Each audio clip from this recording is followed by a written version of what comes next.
9મી August વિશ્વ આદિવાસી દિવસ નિમિત્તે આપણા ગુજરાતના મુખ્યમંત્રી શ્રી ભૂપેન્દ્રભાઈ પટેલ સાહેબ શ્રી જેઓ માંડવી ખાતે પધારવાના છે વિશ્વ આદિવાસી દિવસની ઉજવણી માટે, એ ખૂબ જ આનંદની બાબત છે.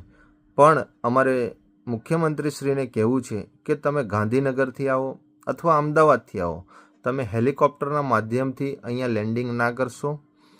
તમે ઓન રોડ આવો, બાય કાર આવો, કે જેથી કરીને આપણા ગુજરાતમાં રોડ રસ્તાઓની શું પરિસ્થિતિ છે. આજે ઘણા બધા લોકોના એક્સિડન્ટો થઈ રહ્યા છે, લોકો મૃત્યુ પામી રહ્યા છે, ઘણા બધા હાથ પગ ભાંગીને બેઠા છે.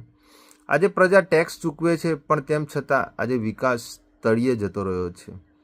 તો તમે અમારા ટ્રાઇબલ વિસ્તારમાં પધારો છો તો અમારા તમામ સમાજના લોકોની લાગણી અને માગણી એવી છે કે આપ સાહેબ શ્રી હેલિકોપ્ટરના માધ્યમથી નહીં પણ બાય કાર તમે પધારો, કે જેથી કરીને તમારા શાસનકાળમાં ખરેખર કેટલો વિકાસ થયો છે, કેટલો સુંદર વિકાસ થયો છે.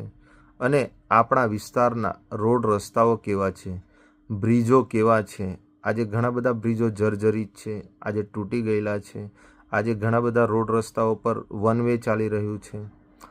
તો આપ સાહેબશ્રીને અમારી તમામ જનતા તરફથી એક નમ્ર અપીલ છે કે તમે અમારા વિસ્તારમાં ઓન રોડ પધારો. જય આદિવાસી.